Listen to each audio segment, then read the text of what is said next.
Homelessness and poetry are not terms that are usually put together, but sometimes they should be. Homeless shelters sometimes have classes or groups that use poetry as a way for people to express themselves and describe their world. And when they do, the results can be quite awesome. In this episode of Facing Our Reality, we'll hear an excellent example of this combination. This program was called Voices Louder Than Words and was held at the Harold Washington Library in Chicago on November 21st, 1991. It was taped by me and originally aired on a radio program I then produced called Labor Express. Hope you enjoy it. And it is my pleasure to welcome you to the Harold Washington Library Center's Winter Garden. Welcome. This evening's program, Voices Louder Than Words, a celebration of homeless writers, marks the second year for the Chicago Public Library and the Booksellers for Social Responsibility and many homeless advocacy organizations to unite our voices with the voices of homeless writers and with the voices of writers whose poetry and short stories tell about the sense of home and the loss of home. Language is intimately tied to individual identity. We are what we speak. We can identify others through their speech, and they can assert their identity in speaking to us. Our voices make us human. Without voices, we are dehumanized. Saul Bellow once said that reading widens human feeling. The meaning of home in the early immigrant languages and the English words land and property is in the writings of Chicago's authors.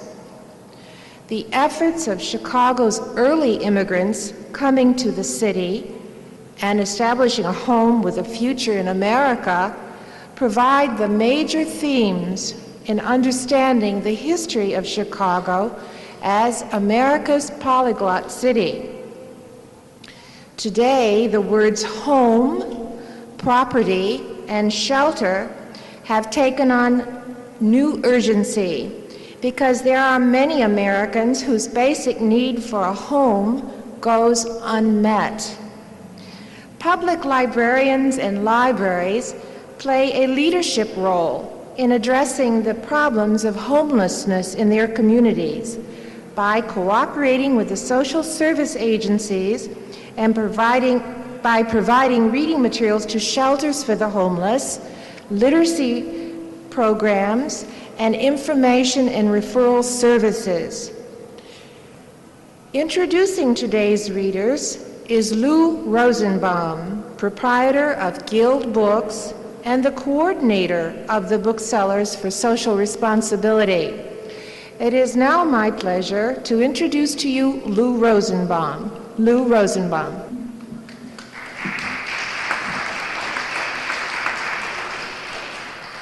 Thanks, Ingrid, and thank you all for coming this afternoon. I have only a few remarks to make because I know that the eloquence of the writers who will be reading this afternoon is far more than anything I can say. I do want to say something a little bit about the theme of the program, Voices Louder Than Words. The theme of the program is, in short, let the voices of the victims be heard. Around the country, there are many people living on the margins who have as much to say about the social process that's going on, perhaps even more so than many people in high places and many politicians. Jonathan Kozol, in his recent book, Savage Inequalities, and he clearly demonstrates they have as much, if not more, to say than many of the administrators, and certainly the education president.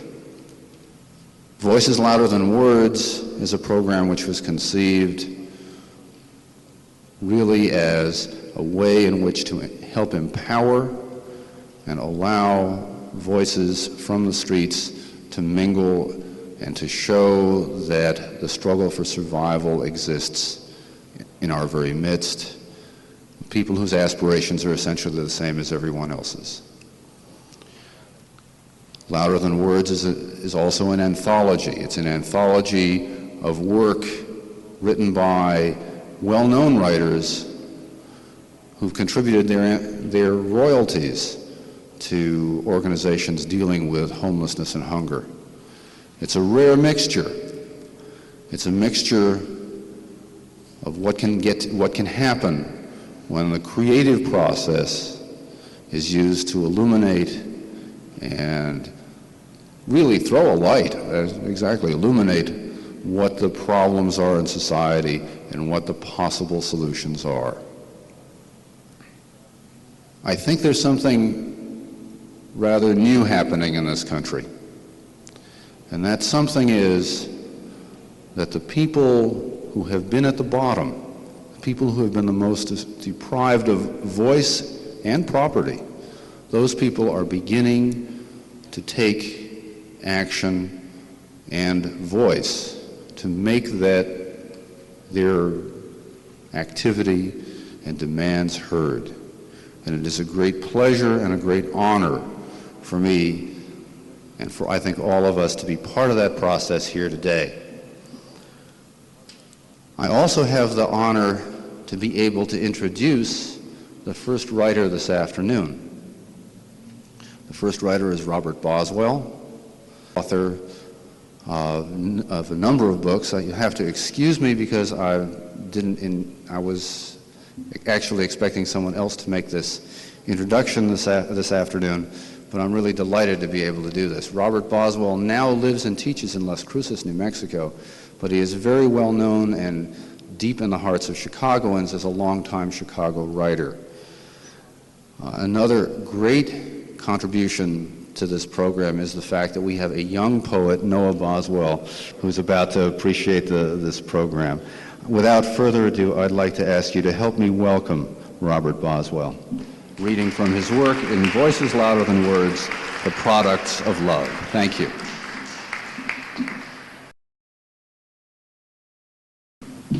Hi.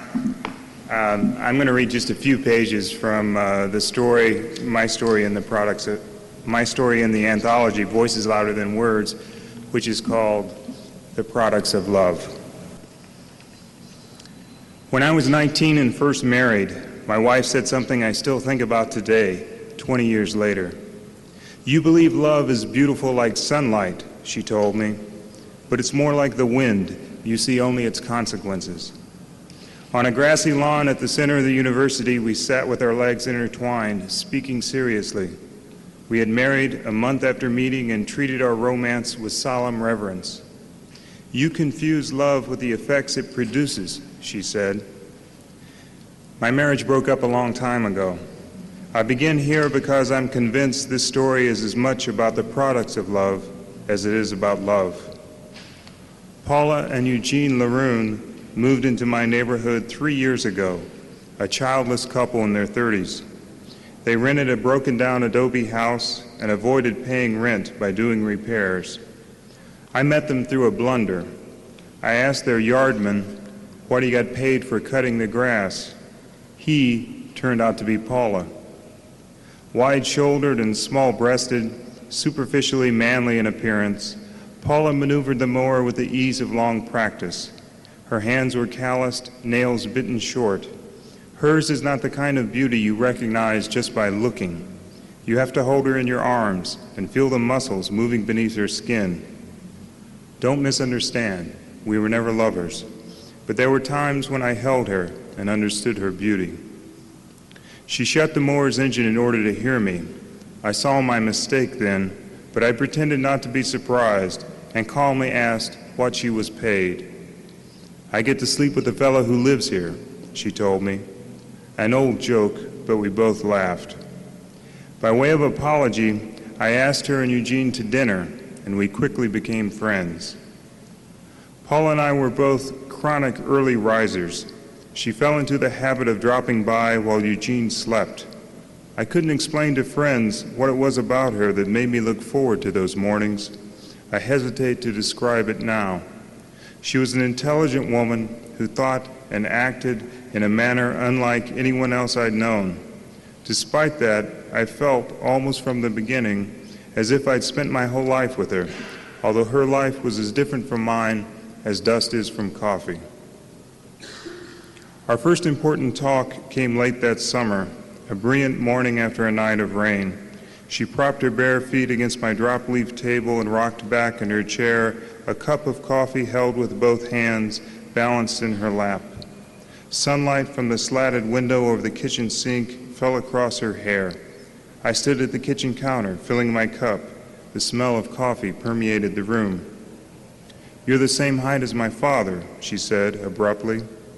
Saying this embarrassed her, and she continued as if to justify having begun. "My father raised me by himself. We moved around a lot. He kept us moving." I sat across from her and listened as the story emerged, staring all the while at her feet rising above the oak plane of the table, the feminine curve of her soles. I recall wondering why I hadn't noticed before the incredible beauty of her naked feet. How was that possible? Paula's father, an itinerant salesman, once managed a trailer court in Apache Junction, Arizona, and set traps for the women who lived there. He and Paula kept up the miniature yards and accepted midday iced teas or lemonades from women home alone. Often, as they were about to leave a trailer, Paula's father would drop his wallet on a chair or beneath the kitchen table. When a woman sought him out and returned the wallet without taking the crumpled 20 he'd left inside, his immense gratitude would somehow make her beholden to him, and he would seduce her. The others, the thieves, he also courted, making use of their guilt. He thought the trap was a good test of character, Paula said, though I don't know whether he preferred the women who took the money or those who returned it. He seduced them all, I asked. It seemed that way, she said, with a mixture of both shame and pride. There was one who mailed the wallet to him in a manila envelope, and another who had her husband return it. He didn't mess with them. The intimacy of the story seemed to demand a reply. I shifted in my chair to avoid staring at her feet, reminding myself that Eugene slept just 3 houses away, the thick and dulling sleep of the unemployed. Thinking of him made me feel guilty. "Have I ever mentioned my ex-wife?" I asked her. Paula said I hadn't. I told her about how we'd met and what she'd said about love. "Sometimes I think she wanted children," I said, although she always denied it. She was older than I was and a philosophy major, so I wanted to give her credit for deep thoughts. But all that about the products of love, kids are the obvious products of love, aren't they? Paula frowned at this. Kids are the product of screwing. She shook her head derisively, and careless screwing at that. "I guess I never did figure out what she meant," I said. "It seemed like a test I was constantly failing until finally our marriage failed. Your father's trap, his test, reminded me." Paula let her chair settle against the floor and crossed her muscular arms. "Marriages are strange. Mine's strange. Can you tell? Does it show?" "No," I said. "You and Eugene seem happy." "I didn't say we weren't happy." She paused, as if wondering whether to continue. I put on another cup of coffee. She leaned back in the chair once more and began the story of her romance with Eugene. Thanks.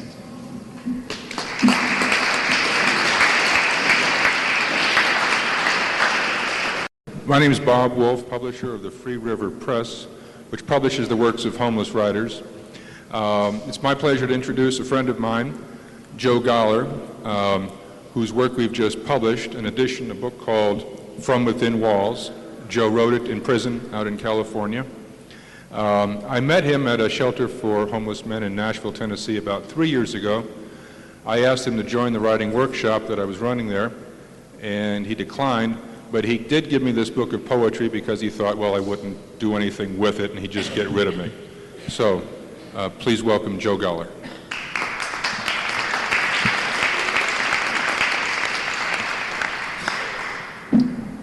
Hello, everybody.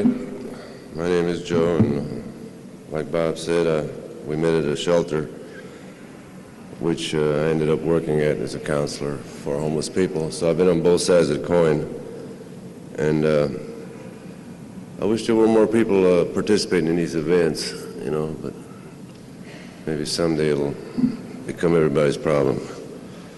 Anyway, I'd like to read about 3 or 4 of these poems that were published. This one is entitled Steps. Take a step and a day goes by. Take 2 and 2 days go by. Take 3 and 3 disappear. Run a mile and months will fly. What is the difference with each step? All are alike, one by one. Racing to my destination. Seems to be no hesitation.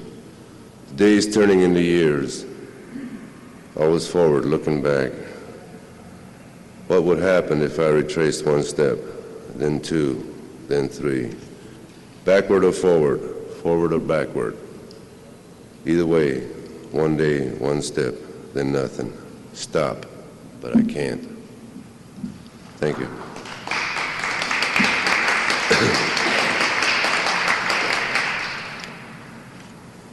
This is real short, and it's entitled Listen.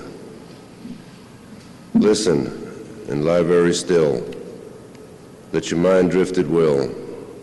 Turn up the volume in your mind. Center on self and try to find me and you.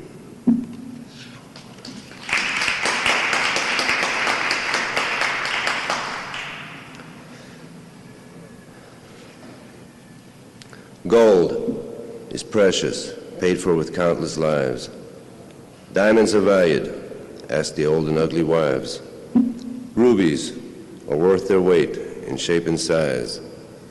Emeralds are favorites, but beyond a poor man's price.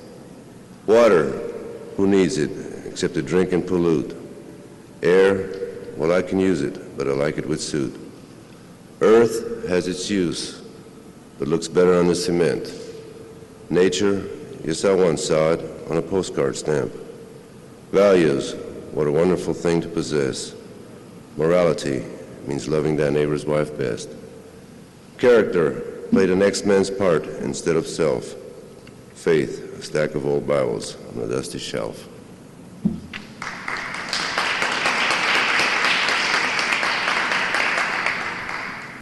One day, while walking around, I found her lying on the ground. She looked so pathetic and in need. My heart went out to her. I took her in, gave her a home, tenderly nourished her, watched over her until she was fully grown. Each day I fed her, stroked her, and talked sweet, gentle nothings. It was a pleasure to see her beauty. It made it all worthwhile to me. But one day I was called away. I had to leave her to herself. Told her I wouldn't be gone for too long, but I was oh so wrong. Being a jealous man, I didn't want to share with anyone. Drew the curtains tight, locked the door, shut out the sun. Returning from my journey, I entered my home, looked around, found her laying on the ground. She looked so pathetic that I cried and cried and cried. My goddamn plant had died.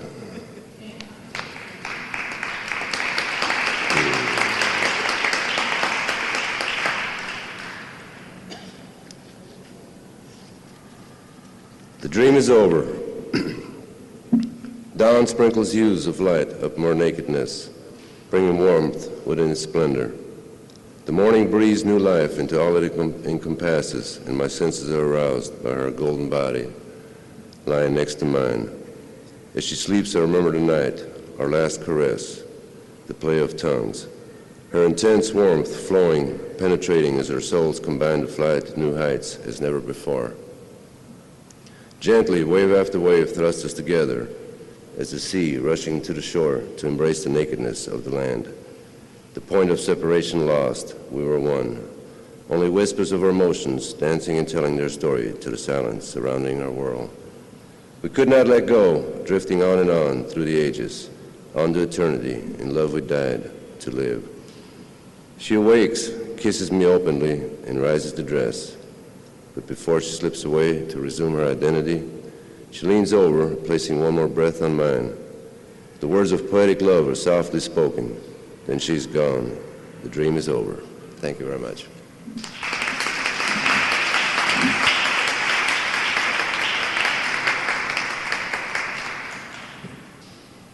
And I am with the Artists Against Homelessness. It's my pleasure to introduce Southern Comfort from the Homeless Writers Coalition. I met Southern years ago before the Homeless Writers Coalition was formed, and at that time he was reading in the streets of downtown Los Angeles. I'd like to introduce him with a few words from his book called Sprung. And he says, quote, "While traveling inside the sane portions of my mind, you can find the speckles of insanity that assist me in surviving the madness of our society. And the plot within my rhymes are, unfortunately, and of the most part, the complications of our sadistic society." Southern.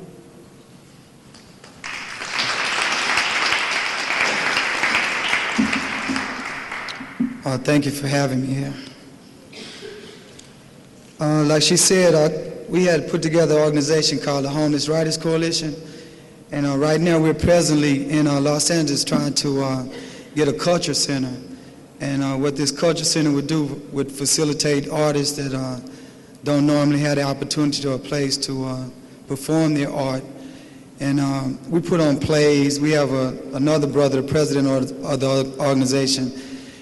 He wrote a play. We performed the plays at different colleges in Los Angeles. And so that's about what we're doing. And we're on the conquest, and that's our mission, is to try to get a culture center for the so-called underprivileged in downtown Los Angeles, which we found that there's more talent down there and probably a lot more sense than a lot of other things that's going on.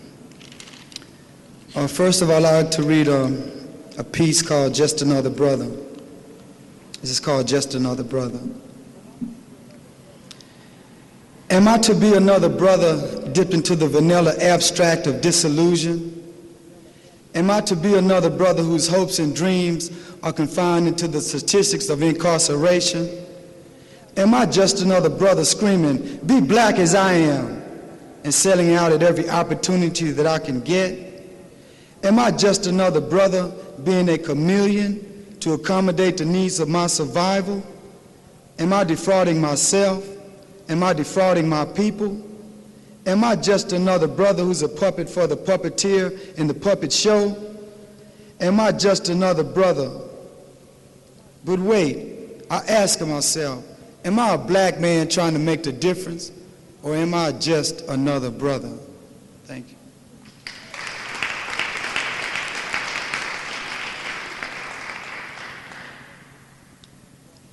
Being in Los Angeles, you almost can't get around the gang problem. I got a piece called Colorblind. It's called Colorblind. My friend died in a senseless old fight, and not for principles like wrong or right, not for freedom, not for land. It wasn't even for black pain. He didn't even die for his own self's personal gain. He died from the hands of someone colorblind. He was wearing blue, and yeah, they felt it should have been red that time. You see, blood, he didn't stop to see the second color that Cuz was wearing, because if he did, and then peace is what they would be declaring. You see, underneath that red and beneath that blue, there is another black man the same skin as you, prejudged, suppressed, and impoverished the same. Actually, I'm confused how this separation even became. And me, I'm not just a concerned citizen. You see, I'm concerned blood too, because my brother's kids, they left home, and their school colors are blue. And that's all we need is a gun and an ego set free to destroy fruit from another of our family trees. And we were right. Some will lie, cry, while others die. But the killing, it won't stop until we at least try to forget about ourselves and to make an ultimate sacrifice to educate our young black and brown brothers about the real true meaning of life. Thank you.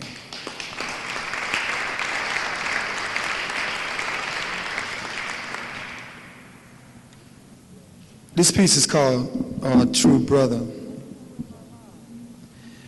I see you in my mind, a true brother, a warrior, captured, enslaved, and sold. I have not forgotten you. I see you, true brother, chattel to an unknown destination, gurgitated on the shores of a virgin land. In the name of the Father, the Son, and the Holy Ghost, amen. Dying for somebody else's freedom, dying to be free, in reality, free to die for nobody. I feel the anguish of the angry whips piercing your beautiful black skin until your blood flows onto the virgin soil for the snow master.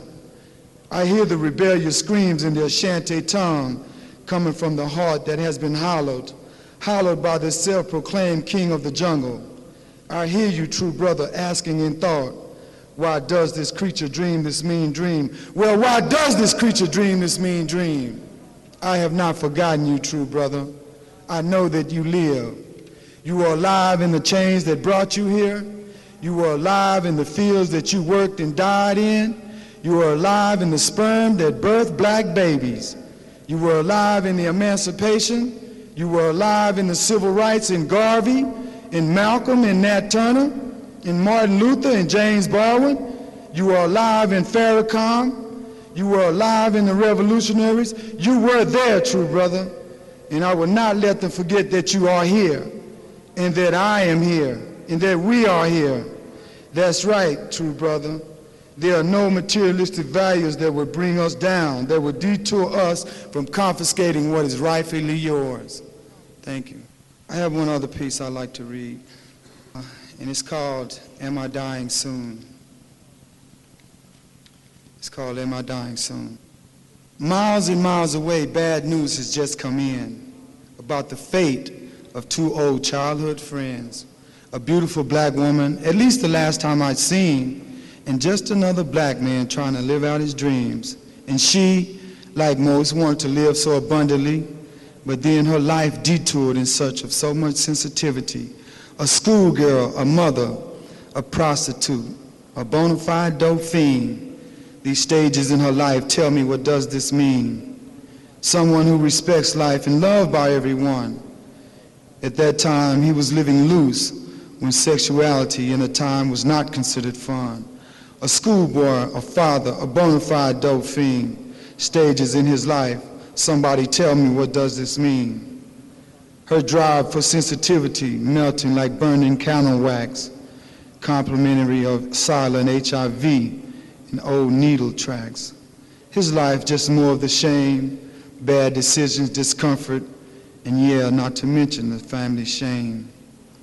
No money is available, and it seems like there's no urgency for a cure, only promises from a government whose intentions that no one seems exactly sure.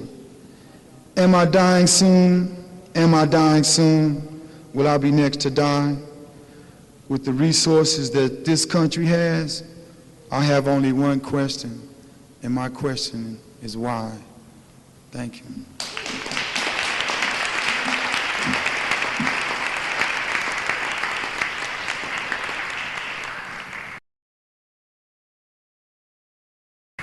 Hi, I'm Eileen Lawrence from Noble Press, and our next reader is also a contributor to Voices Louder Than Words.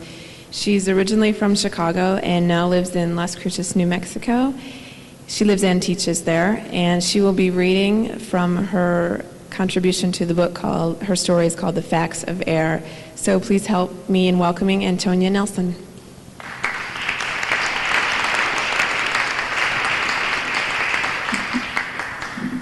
Thanks. I'll just read a few pages of the story. It's called The Facts of Air. She had left a pretty enough life behind her, and because she could not yet be certain she had taken the correct step, Regina probed each new day the way one might old fruit, only too ready to find rot. She had been in her new home 2 days when she lost one of her cats in a sandstorm.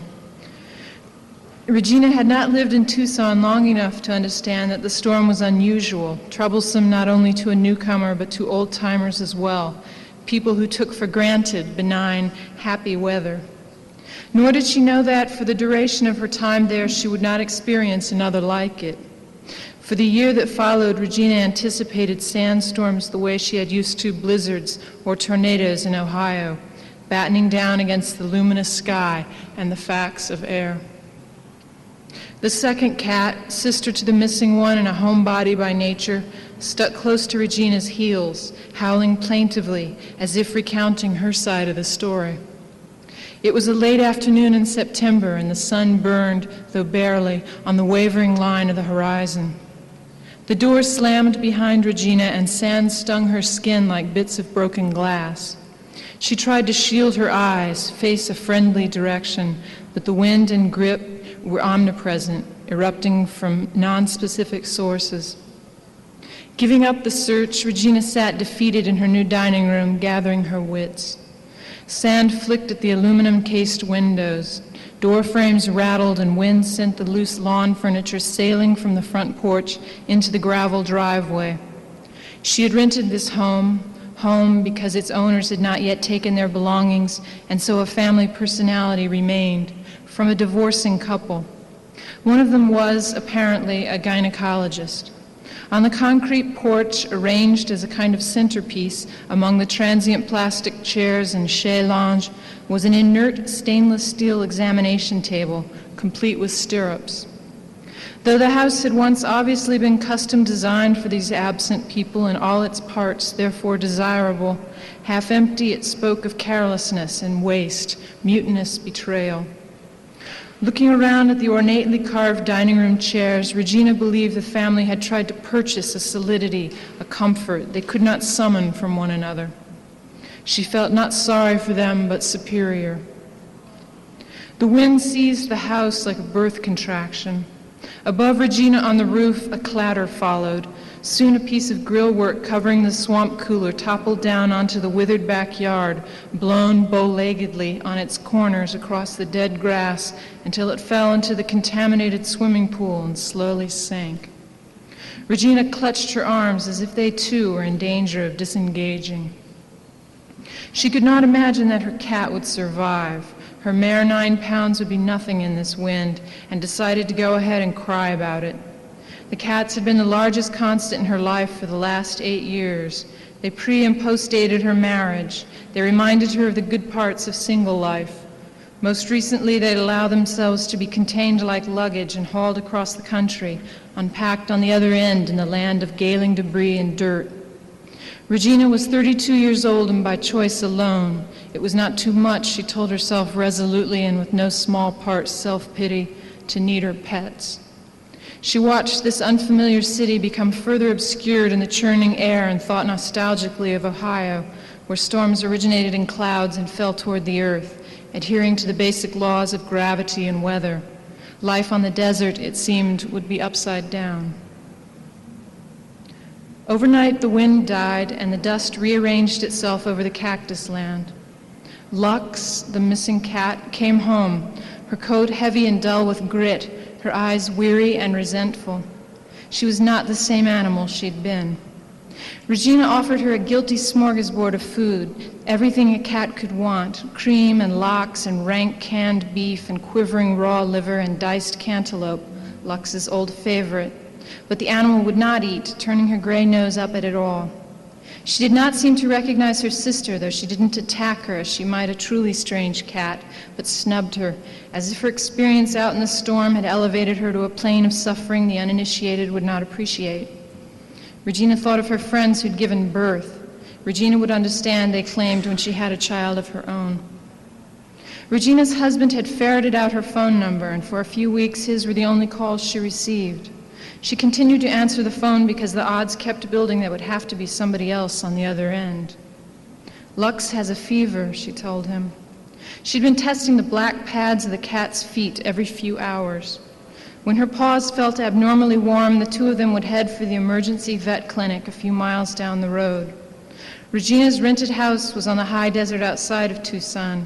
She had believed the open-air sanctuary of a western city's outskirts would be just what she required after her separation.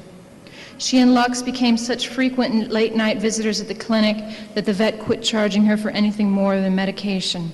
Still, the bills ran up. Regina would hold Lux's front end while the vet bunched the gray fur at the back of the cat's neck and gave her an injection. Then the two women, the vet and Regina, would dunk Lux in a stainless steel sink of cold water. Soaking wet and shivering, the animal had the slick, grotesque look of a newborn creature, and Regina felt a frightening aversion to her. "They have this disease here," she told Tom over the telephone, called valley fever.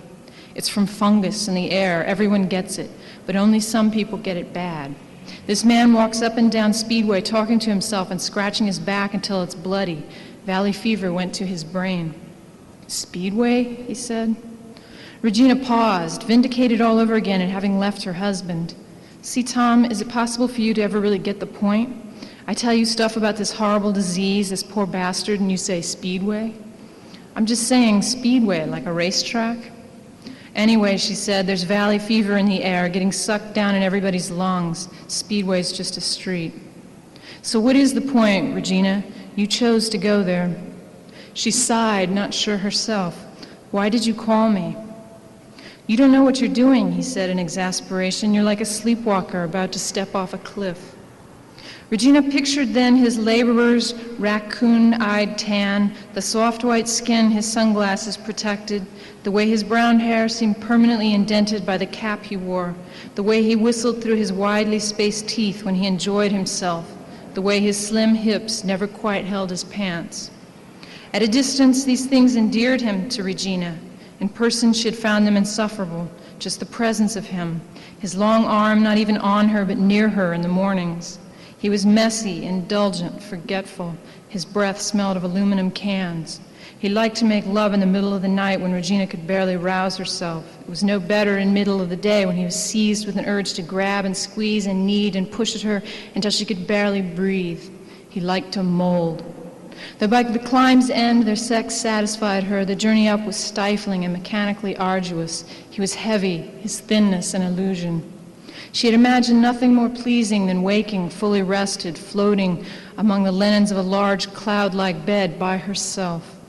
The thought that she might not need anyone again, that weight, seemed clean and freeing. "I want to keep you," Tom said. "I love you." "That won't get us anywhere," Regina said. "You can't just love me unqualified like that. It's ridiculous. I don't believe you." "Well, I do." "The news at this end is," she said, "Lux doesn't have valley fever." "Neither do I," he said, gathering steam. "I don't have cancer or worms or leprosy either. I own my own teeth. If you fly home right now, leave your stuff, fuck the Toyota, I ask no questions. That's a good deal." His anger, more than his affection, inspired conciliation in Regina. "I know it's a good deal," she said quietly. "No, you don't," Tom said, and then hung up. He had in the past ripped the phone from the kitchen wall. Regina, model of restraint, had clapped dispassionately from the doorway, refusing to join in, to ignite. He was flammable. She was not. She now looked out her window into the gaseous glare of Tucson and felt dishonest still, despite having left behind the marriage she believed to be the crux of her unhappiness. Thank you.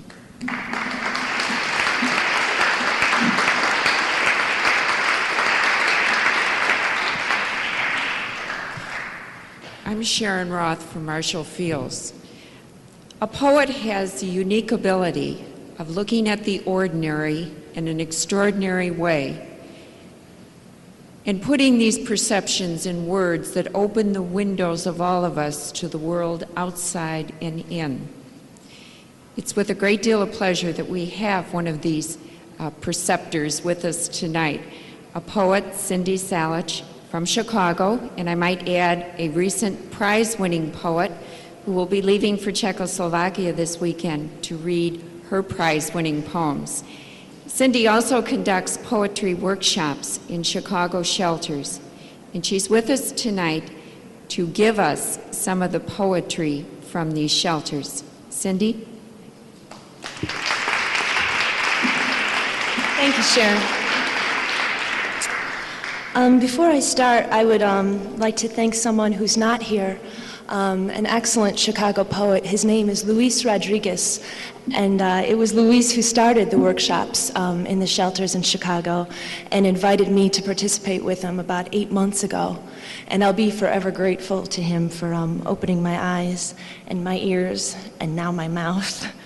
I was telling Lou Rosenbaum that yesterday when I went to the shelter to do poetry, the women were all waiting and they had the ad for this event cut out, holding it up when I walked in the door, and we spent most of the time picking out which poems of theirs they wanted me to read. They were very specific about which poems. So I'm going to read you some of those poems, and I'm very proud to be their voice today. The first one is by Wanda Taylor, and it's called Deep Hole. I fell in a hole and said to myself, why do I always come here? I see the same hole. I said to myself, this is a deep hole. Why do I keep coming down the street and falling in it again? I always worry about it. But the road I stay, it is so deep in the road. Let's get to the right road and go in the right way, and let's forget about the hole. And let's be very careful. I went down the street and kept right on going down the street, and the sign said, do not go down that street. It is a hole. That was one.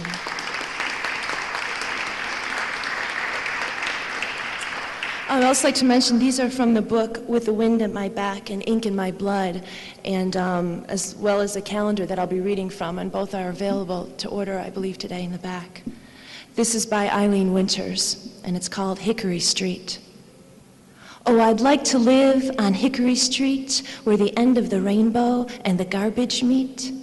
I'd like to live where necessities are free, dumped in mountainous piles conveniently. I'd like to live just a dream away from the heart of Chicago at the break of day. Isn't that nice?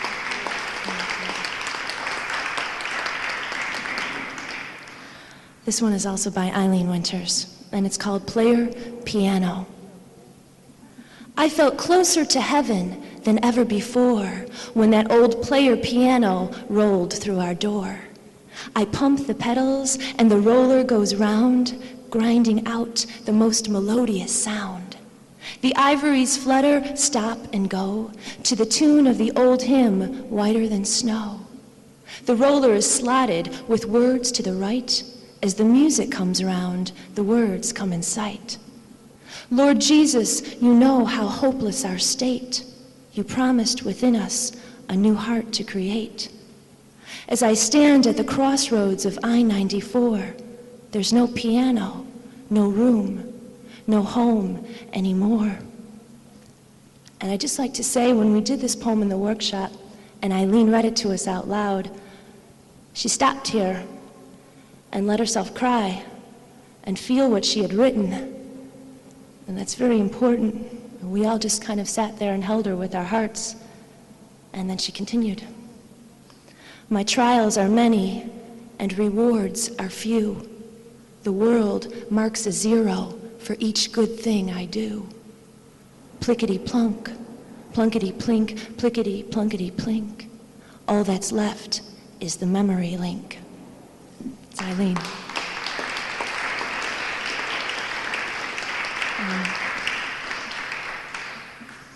This is by Barbara Jean Lindsay, and Barbara is kind of our prophet at the shelter.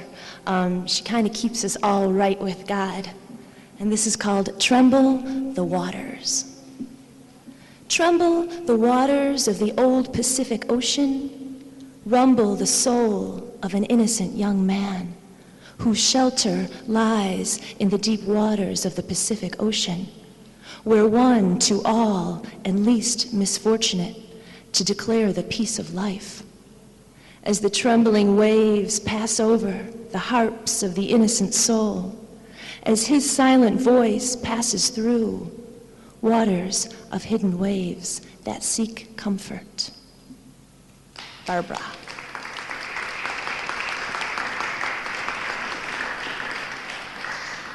And this is a new one by Wanda Taylor, and to me it kind of captures really, I think the power that's happening in the workshops, at least from what I can tell, and what they're writing about, and how good it feels, and how important it is. And it's called In the State. I'm at a state of mind to think about my poems and let the world know that it's time to read my poems. So much time to go and write. I write, I wonder if I'm ever going to end this poem game. So many gone, so much time, so many people to think about in my poem. If I die, I will have my poem to carry on. I know my poem will live on. Hey, hey, hey, I hope you like the poem. It's for the world to see. The end. Time to go. And it's dedicated to Wanda and Barbara and Eileen and Pam and all the women poets, my new poet friends at Irene's place. And it's called Going Home. It was the whole world in her hands, cupped like water, falling like sand, castles in the sky. I was planning on meeting you here. Did you know? Did you know?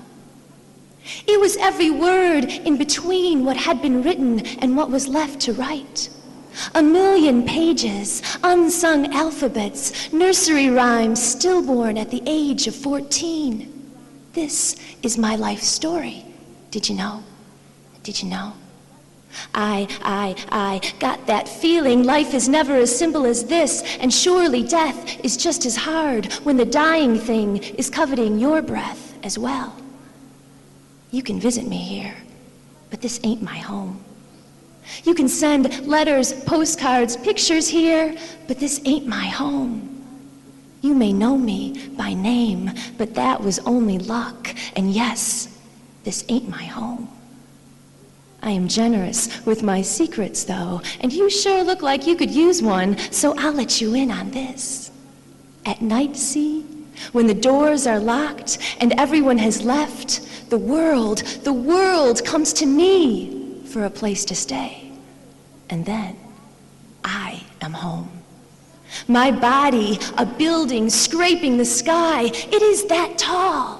Rooms for all, running water and loaves of sweet bread. We sit around my heart, a warm fire crackles there, and I feed history with stories of my life until fat and sleepy it closes its eyes to dream of tomorrow. Memory is a hungry thing, I know. Feed it once and it will keep coming back to you, but ain't that what home is for? I know. And I know that when morning comes, it will leave me here. Night is a child, but day is a full-grown answer to dreaming. Make it happen while the sun shines, girl. And I cannot find room in my house for that much sunshine. So when morning comes and knocks at my heart, the fire is cold. I am already gone. There ain't nobody home. No body, no home. Thank you very much.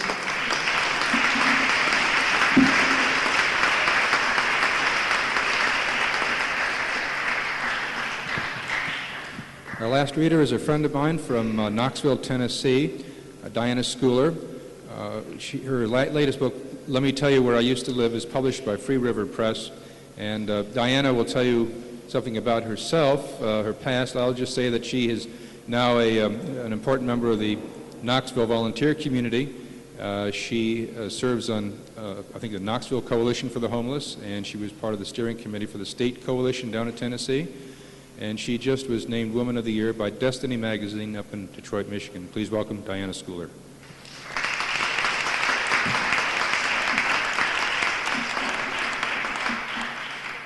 Thank you.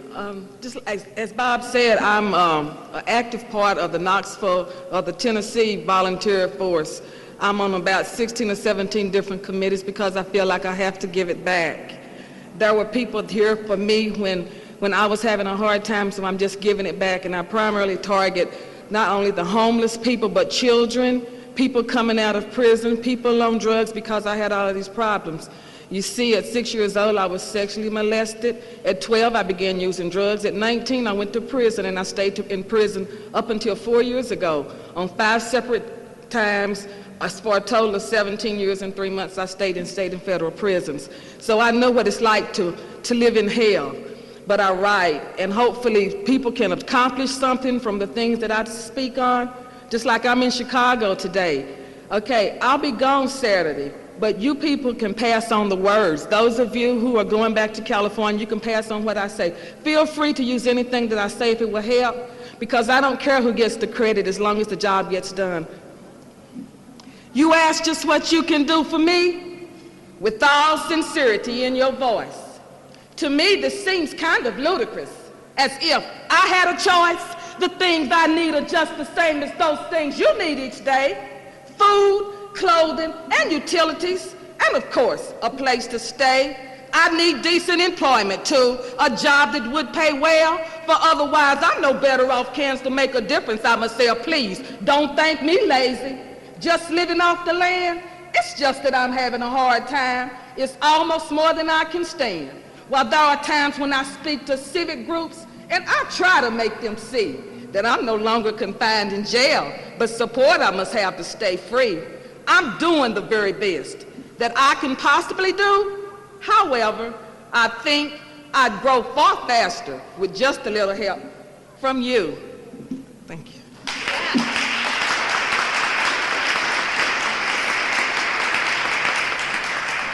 Thank you. Sometimes you hurt me terribly, more than anyone in this world. There are times you make me feel you're sorry that I'm your girl. You call me names and tell me that. I don't listen to a word you say. Why is it then, my darling, do I put up with you each day? You become so very angry. You fail to stop and see. Without the love that comes from you, I would cease to be. I hate it when you hurt me, when you tear my world apart. There's nothing that can change the love that's in my heart. So I will keep on caring, taking the pain you give, because I know, my darling, without you, I could not live. Thank you.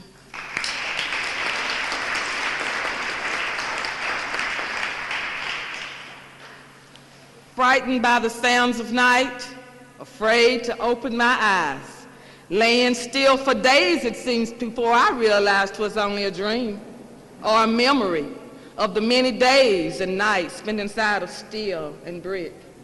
I opened my eyes to the darkness of a brand new world, a world where the only fears I have are of bills and of bill collectors, and I smile and say, thank God.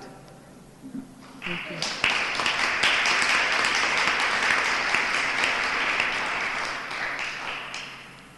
He's the pillar of the community. At least that's what Mama said. Funny thing to me, other thoughts are in my head. My grandma thinks he's special, a good catch for anyone. Goes to work every day. He's America's favorite son. The ice cream guy thinks he's neat, a popsicle for all us kids. Wonder what they'd all think if they knew of the bad things that he did. Only I knew of the bad things. And I kept them deep inside, but not one tear came to my eyes when I heard this man had died. Thank you.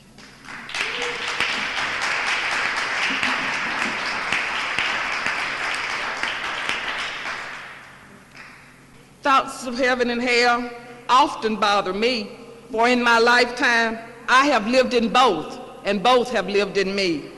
I have been the angel in the eyes of that special someone, while being the devil in another.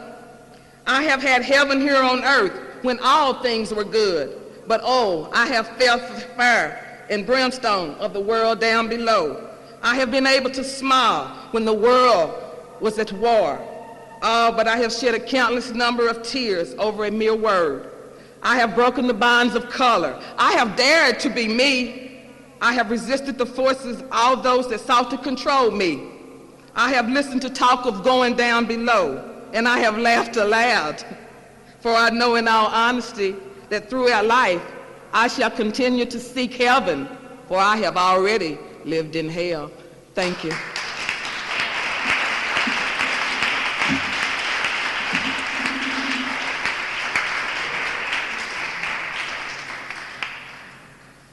Let's have one more round of applause for everybody and their special gifts this afternoon.